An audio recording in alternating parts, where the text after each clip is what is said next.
அதிசயங்கள் செய்கிறவர் நம் அருகில் இருக்கிறார்.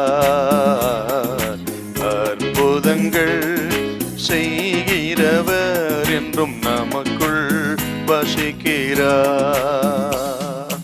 ரோமர் 9:21. மிதியிட்ட ஒரே களிமணினாலே குயவன் ஒரு பாத்திரத்தை கனமான காரியத்துக்கும் ஒரு பாத்திரத்தை கனவீனமான காரியத்துக்கும் பண்ணுகிறதற்கு மண்ணின் மேல் அவனுக்கு அதிகாரம் இல்லையோ? பாத்தீங்களா? ஒரு குயவன் களிமண்ணை எடுத்து தண்ணீரை ஊற்றி அதை ஈரப்படுத்தி குழைத்து ஒரு பாத்திரத்தை வணைகிறான். கிறிஸ்தவ வாழ்க்கை அப்படித்தான்.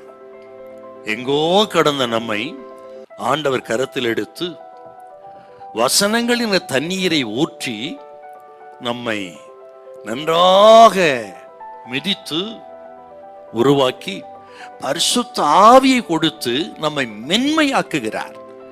அப்படி மென்மையாக்கி எப்படி ஒரு களிமண் பாத்திரமா உருவாக்கப்படுகிறதோ அப்படி தேவன் நம்மை உருவாக்குகிறார்.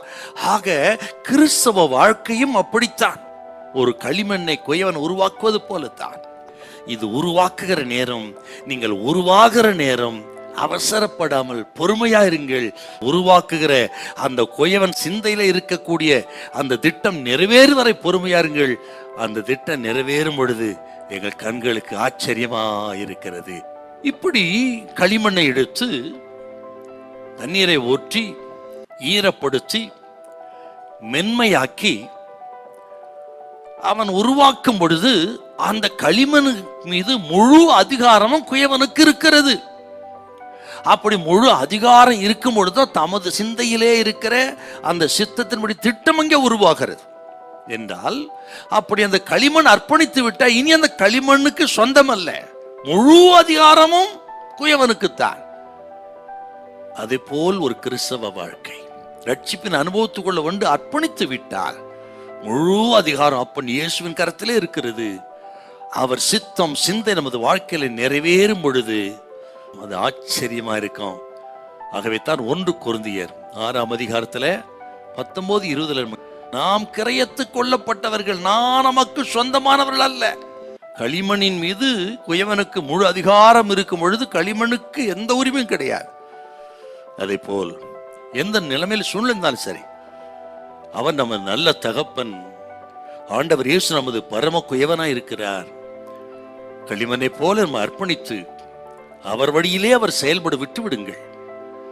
அப்பொழுது நம் வாழ்க்கையில் ஆச்சரியம் நடக்கும், அற்புதம் நடக்கும். நமது வாழ்க்கையே அநேகருக்கு ஒரு சாட்சியா இருக்கும். நமக்கே நமது வாழ்க்கை மகிழ்ச்சியா இருக்கு. அவர் வழியிலே அவர் செயல்படுத்தோம். இது ஏன் அது ஏன் இப்படி கிட்ட அப்படி ஒன்னும் சொல்ல வேண்டாம். அவர் வழியிலே அவர் செயல்பட விட்டு விடுங்கள். அவர் செயல்படுக்க குறுக்க நிக்காதீங்க. களிமண் குறுக்க நிக்குமா? நிக்காத. குறுக்க நிக்காதீங்க. நீங்க எதுக்கும் தடை போடாதீங்க. ஆண்டவரே உமது சித்தத்தின்படியா என்னை உருவாக்குன்னு சொல்லி அவர் வழியிலே அவர் செயல்பட விட்டு அமைதியா இருங்கள். முடிவு மகிமையா இருக்கும். ஹல்லேலூயா, ஹல்லேலூயா.